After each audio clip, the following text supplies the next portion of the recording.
Your Atlanta Braves have won 4 games in a row, taking down the St. Louis Cardinals 7-6 to open their series on Monday night. That was wild. Let's talk about it.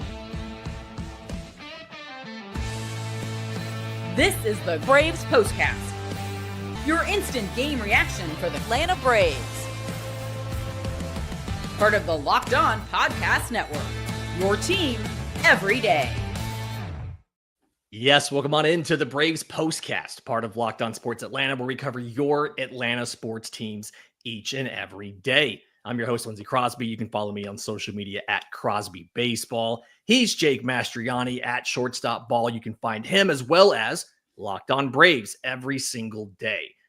Today's episode is brought to you by our friends at Monarch Money. Take control of your finances with Monarch Money. Use code LOCKEDONMLB at monarchmoney.com for 50% off your first year.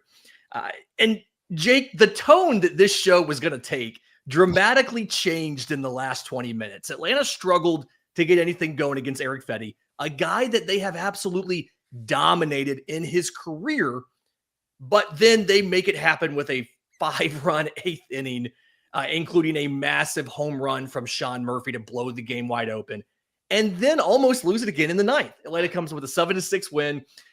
Before we get into the details of this one, how's your heart rate? How you feeling about this, Jake? Yeah, I mean, that kind of summed it up in my tweet after the game. I was just laughing hysterically. I think that's all you could do with the way that one ended there. Got a little nervous there. Then you get to the comebacker right in front of the plate. I just felt like it was a hilarious way to end what was a pretty scary situation there after you almost blew it. But yeah, a lot of ups and downs in this one. That's going to be the fun part about baseball, and you get these types of games. But was feeling pretty confident after the Murphy home run, and then things got real scary for a second. Yeah, so we're going to get to that 9th inning first, but talking about Atlanta struggling against Eric Fetty, the offense just, again, he had an ERA over 10 in his career in like 20 appearances against the Braves. But today, 6 innings pitched, 5 hits, 2 runs, 3 walks, and 3 strikeouts. And the only guy that really seemed to be able to figure out Eric Fetty was Austin Riley. The Braves had 2 hard hit balls in the entire, against Fetty in 6 innings. Both of them were Riley's. His 2-run home run that tied the game at 2 in the 3rd, and then he had I think it was a fly out a little bit later. Obviously, it's a different Eric Fetty than he used to see struggle against the Braves, but it didn't really feel like he was doing anything special. It was just maybe an early off night for the Braves offense. You know, you look at it, and certainly they weren't great, but early on, I felt like they really had some chances and just didn't take advantage. You had the 2 walks in the first inning, weren't able to get anything there. You had a leadoff single by Michael Harris in the 2nd inning, and he stands there. You capitalize on the leadoff walk in the 3rd with Riley hitting the home run, and then you get a single after that, but then it's a double play, and it felt like that's where I felt like, okay, maybe this offense is going to do what we're used to seeing them do against Eric Fetty. And then even after that, you get another leadoff single by Michael Harris, and he stands there and later gets removed on a double play. So I thought early on they had those chances, they had those moments, but they just couldn't string those hits together. They couldn't put that big hit on Eric Fetty outside of the home run from Austin Riley, like you said. So I thought there were some opportunities, but Fetty was able to work out of it, and the Braves base runners just became pretty stagnant right there. So like I said, I mean, it certainly was, a good job by Fetty. Give him some credit there. And he's a different pitcher now. And I think he's a solid pitcher. He's somebody that during the offseason, I was kind of talking for the Braves maybe to go trade and get a guy like that for the middle back of your rotation. Because I think he kind of gives you that support that you need there. But yeah, the offense just couldn't string the hits together like we've seen them do the past couple of games until that 8th inning. Yeah, and that's really the turning point of the game. And I'm going to go ahead and give the player of the game nod to Austin Riley, because Alex Verdugo gets struck out to start that inning, and then Austin Riley legs out an infield hit, right? Thrown out at first base. They challenge it. It's overturned, and he's just barely safe, but he's safe. And that starts the whole big rally. Marcell Ozuna walks. Really smart move in my mind to put Eli White in to run for Marcell Ozuna, and it pays off in a few minutes. Matt Olson hits the single. Riley scores from second.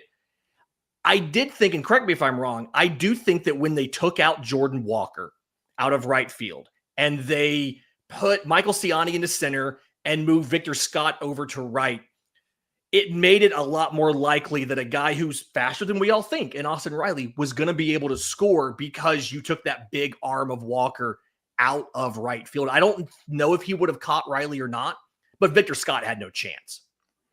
Yeah, certainly not at that point. Obviously, Walker gives you a little bit better chance. I think Riley was going to score either way. Like you said, he is faster than I think most people realize. But not with that slide that he had at home plate. That was a rough looking slide. I don't know. That was a Brandon Gaudin inspired slide there. I don't know if he would have got in there with that one, but yeah, that did change the dynamic a little bit, giving you a weaker arm in right field, giving the Braves a little bit better chance on the sac fly situation. Yeah, and speaking of that sac fly, felt like a really good at-bat for Michael Harris. I have dogged him a lot this year for the quality of the at-bats, the pitch, the swing decisions, but you could see him first pitch slider, bottom of the zone. He makes a concentrated effort to get the ball in the air, and it's deep enough to score Eli White. Again, if you have Marcell Ozuna running, you probably don't get that additional run there. Turns out it probably wouldn't have mattered because Sean Murphy homers. I believe it was actually the very next pitch. So it was two pitches completely blew that game open. But does something like this, seeing this rally late, it feels like Atlanta has either hit the starter well and struggled against the bullpen, or struggled against the starter and hit the bullpen well. Is this just another data point that supports that?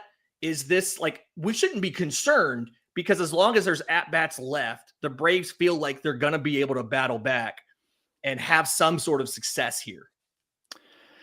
I mean, you can't rely on, big bottom of the eighth innings every time. It's not a good idea to stick with this, right? But what I've liked and what I talked about on my podcast today, what I've liked about seeing this offense here in these last 3 games in that 8th inning on Friday night is that it is a continuous pressure that they're putting on the other team. And at some point with this lineup, you're going to get that big inning. You're going to get that crooked number. And I think that's a little bit of what we saw tonight. The at-bats did get kind of stagnant in the middle of the game by the 4th through 7th innings. Like I said, I thought early on they had some chances. They just weren't getting that big hit.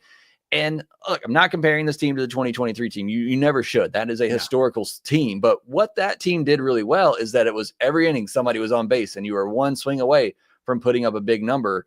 Last year was like you might get 1, 2, 3 innings a game where you had an opportunity to score. I mean, that was it. And early on this season too.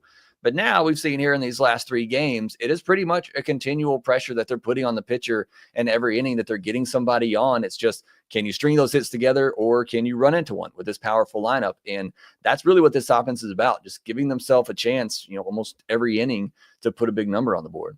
Yeah, they go and they obviously that big inning, turning point of the game, Atlanta holds on to win. I do want to get to the pitching, both the starting pitching from Spencer Schwellenbach and Raisel Iglesias in the 9th. We'll do that next, right here on the Braves Postcast.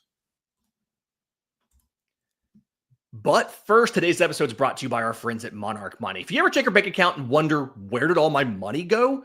Between dining out, online shopping, entertainment, but just buying everyday essentials, it's easy to lose track of where your money goes. And that's where Monarch Money comes in. Think of it as like your personal CFO, giving you full visibility and control over your finances. It's not just a budgeting app. Monarch Money is actually a complete financial command center. That's what they call themselves. You can track all your accounts, your investments, your spending in one place. So you stop just managing your money and you're able to start building wealth. So take control of your finances with Monarch Money. Use code LOCKEDONMLB at monarchmoney.com for 50% off your first year. That's monarchmoney.com, code LOCKEDONMLB for half off your first year.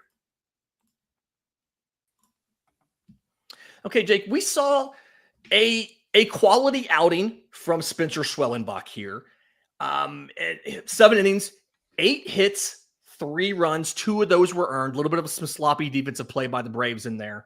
No walks to 5 strikeouts. This is going to be controversial when I say this. I'm acknowledging that up front.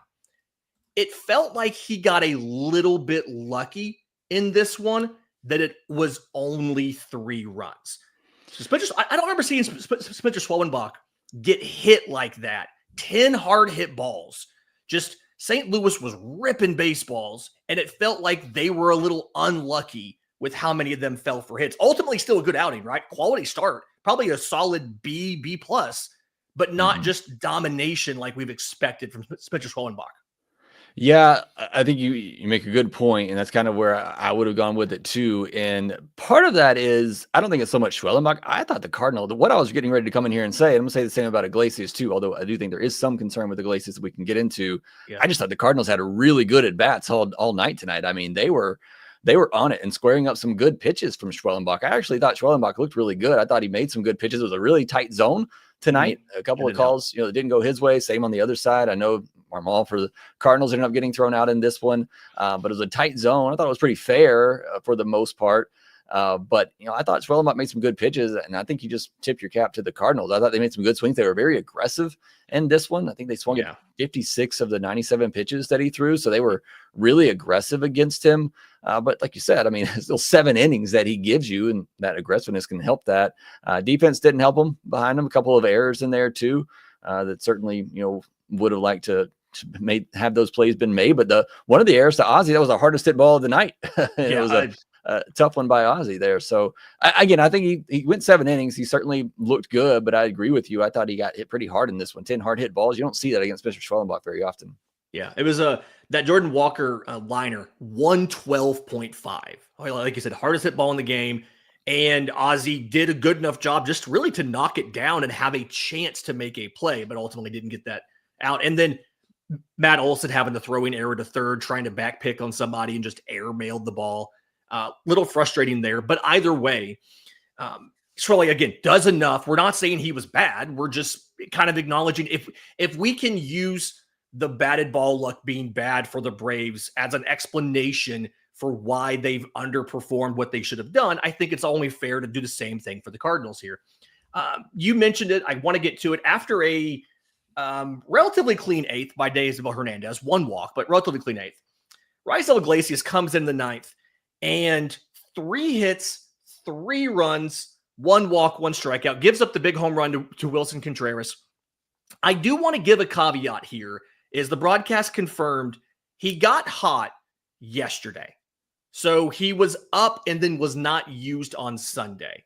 And then he got up here. That's 4 straight days where you got Raisel Iglesias up. That's why they went ahead and used him despite it being a non-save situation. But it feels like he's not quite the same completely locked down, shut down closer that he was last year.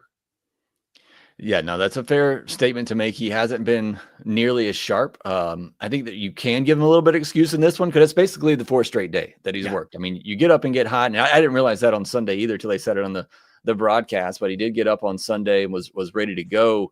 Then you get him up today and you get him up quickly, which he's a guy that, reliever, and he usually gets up pretty quickly. So I don't know if that's necessarily the excuse for him. But a couple of times this season, he has left some pitches up, and that was the case in this one.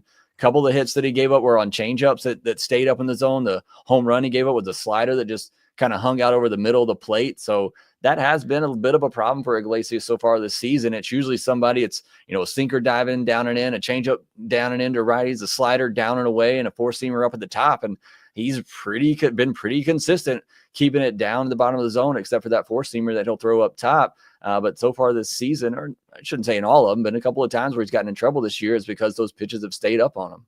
Yeah. After the home run, the Brendan Donovan walk, 6 pitches, 2 of them in the zone, 1 taken for a strike, 1 foul, but 4 pitches that were nowhere near the zone, right? Yeah. And so, again, some of that is he's up for a 4th straight day. I remember writing a piece probably a year and a half ago about how poorly he did on a 3rd straight day, never mind a 4th straight day. So definitely a little caveat there. Had to throw a lot of pitches too. Iggy's one that's usually in and under, 15, 12 pitches most of the time. He's up over 20 pitches in this one. He's usually very efficient and just not today, but the walk, the extra hits, all of that. Okay, so tomorrow was supposed to be Andre Palante versus Spencer Strider. Strider goes on the IL before today's game with the hamstring strain, suffered while playing catch. We've all done that. I'm old now. I probably will do that tomorrow. The Braves have announced that they're going to go with an opener, but